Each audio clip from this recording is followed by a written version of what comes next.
तो दोस्तों फ़िलहाल मैं खड़ा हूँ एक ऐसे मॉन्यूमेंट, एक ऐसे बिल्डिंग के बाहर में जिसने इंस्पायर किया शाहजहाँ को ताजमहल बनाने के लिए। जी हाँ दोस्तों, अगर ये मॉन्यूमेंट, अगर ये मकबरा अगर नहीं बना होता तो शायद ताजमहल भी आज के डेट में नहीं बना होता। दोस्तों अभी फ़िलहाल मैं खड़ा हूँ इत्मादुद्दौला के टूम के बाहर में। ये दोस्तों एक मकबरा है मिर्ज़ा गियास बेग का, जो कि नूरजहाँ के पिता हुआ करते थे और अकबर के अंडर में सर्व करते थे। एंड कहा जाता है कि शाहजहाँ ने इसी बिल्डिंग से, इसी टूम से इंस्पायर होकर ताजमहल बनाया था। तो चलिए मैं आपको टूर कराता हूँ इत्मादुद्दौला की।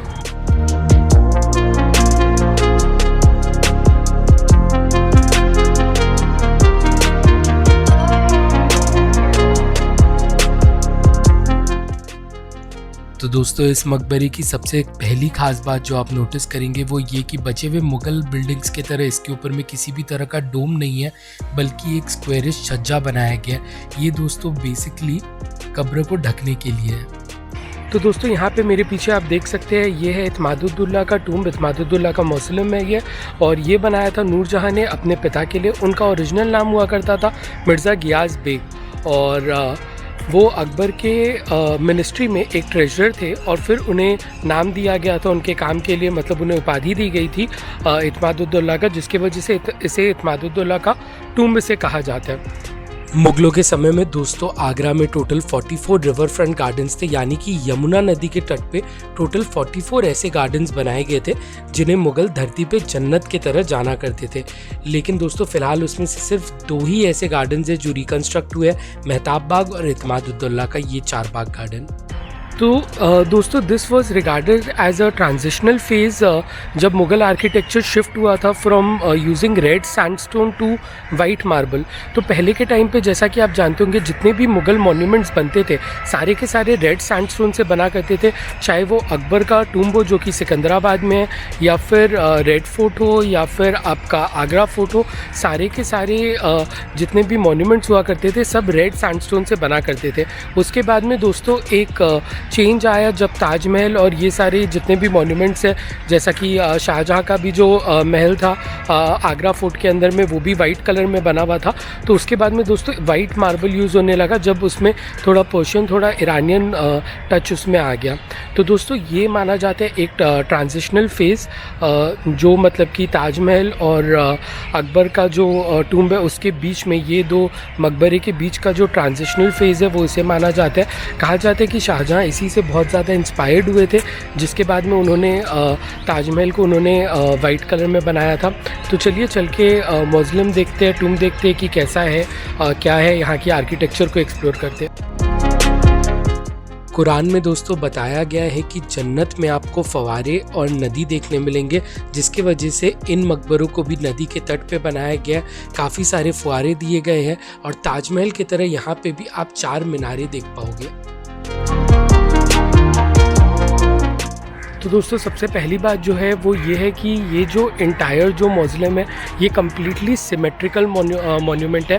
आप इसे चारों तरफ से जहाँ से भी आप इसे देखेंगे ये बिल्कुल सेम दिखाई देगा, इसमें कहीं पे भी कोई भी डिफरेंस नहीं है, बिल्कुल सिमेट्रिकल है। इस पर खाली एक ही असिमेट्रिकल चीज़ है कि 2 टूम जो इसमें प्लेस्ड है वो सिमेट्री में प्लेस्ड नहीं है, वो थोड़ी असिमेट्रिकल प्लेस्ड है। लेकिन बचा हुआ पूरा मॉन्यूमेंट आप चारों तरफ से भी जब आप घूम के देखोगे आपको बिल्कुल सेम आपको दिखाई देगा। यहाँ तक कि अगर आप चारों तरफ अगर आप देखोगे, मेरे पीछे में गेट्स जो है दोस्तों, ये गेट्स भी रिपीट हो रहे हैं, 4 तरफ है और चारों तरफ में ये बिल्कुल सेम दिखने वाले गेट्स बनाए गए हैं। इन 4 दरवाज़ों में से एक दरवाज़ा आपके एंट्री के लिए यूज़ होता है, एक यमुना नदी के तट पे खुलता है और 2 दरवाजे सिर्फ सिमेट्री के लिए दिए गए हैं।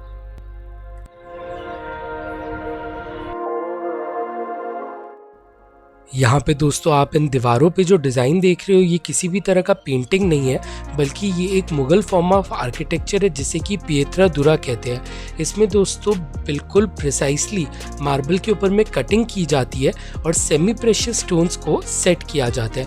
यही डिज़ाइन फॉर्म को दोस्तों ताजमहल और शाहजहाँ के महल में भी यूज़ किया गया था। और अगर दोस्तों सेमी प्रेशियस स्टोन्स की बात करें तो यहाँ पे आप देख पाओगे ऑनिक्स, जैस्पर, लेपिस लाजुली, कॉर्नेलियन और टोपाज, और इन्हीं सारे सेमी प्रेशियस स्टोन्स का यूज़ ताजमहल में भी हुआ। इसी वजह से दोस्तों इसे कहा जाता है the real inspiration behind Taj Mahal, और साथ ही साथ ज्वेल बॉक्स के नाम से भी ये काफ़ी फेमस है। तो दोस्तों आपको एक इंटरेस्टिंग फैक्ट बताता हूँ अबाउट नूरजहाँ, जिन्होंने ये इमारत बनवाई थी। तो Nur Jahan was regarded as one of the most powerful females of the Mughal empire. कहा जाता है कि उन्होंने 16 सालों तक behind the curtains Mughal empire को रूल किया था। वो जहांगीर की 20th वाइफ थी एंड उनकी खुद की भी ये सेकेंड वेडिंग थी। उनकी एक्चुअली पहले शादी हुई थी शेर अफ़गान के साथ में, जिन्होंने जब मुगल्स को ज्वाइन किया था तो उन्होंने कहा जाता है कि अपनी वाइफ को एज अ लॉयल्टी गिफ्ट दे दिया था जहांगीर को। अब दोस्तों उनकी पहली वेडिंग जो है वो 17 साल में हुई थी एंड 34 इयर्स की जब वो हुई थी तब उनकी सेकेंड वेडिंग हुई थी जहांगीर के साथ में। और बहुत बार ये भी कहा जाता है कि शेर अफ़गान जो है वो कहीं पे किसी बैटल में मार दिए गए थे और उसके बाद में उनकी शादी कराई गई। खैर जो भी चीज़ है, she was one of the most powerful females of the Mughal empire.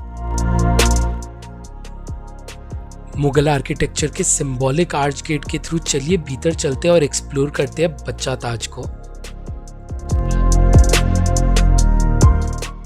हवा और सूरज की धूप के लिए दोस्तों बहुत ही इंट्रिकेट मार्बल कट करके जाली वर्क किया गया है, जिसे खिड़कियों के तरह यूज किया गया है। इससे दोस्तों इंटायर मॉज़िलम में वेंटिलेशन बना रहता है। तो दोस्तों मुगल्स नेचर के काफ़ी शौकीन हुआ करते थे, उसी वजह से यहाँ पे आप देख पाओगे काफ़ी सारे नेचर से रिलेटेड पेंटिंग्स, पेड़ पौधे, जानवर, कई सारे इंसान, वाइन के बॉटल्स और भी बहुत सारी चीज़ें।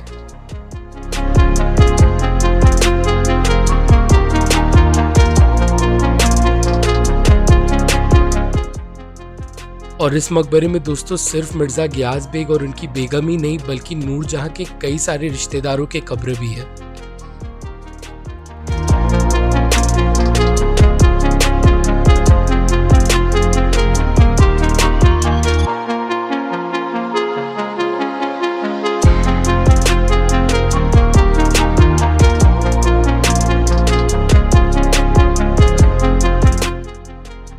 और मकबरे के बिल्कुल बीचों बीच जो कब्र है वो है असमत बेगम का कब्र, जो कि मिर्ज़ा गियास बेग की बीवी हुआ करती थी। इसकी बाईं ओर जो कब्र है वो है खुद मिर्ज़ा गियास बेग।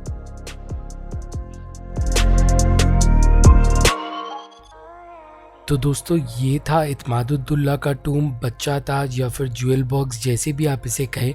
और अगर आप आगरा आते हो तो मेरे ख्याल से आपको डेफिनेटली ये प्लेस विज़िट करना चाहिए। मेरा ये व्लॉग दोस्तों आपको कैसा लगा मुझे नीचे कमेंट सेक्शन में ज़रूर बताएं एंड अगर बढ़िया लगा हो तो लाइक डेफिनेटली कर दें।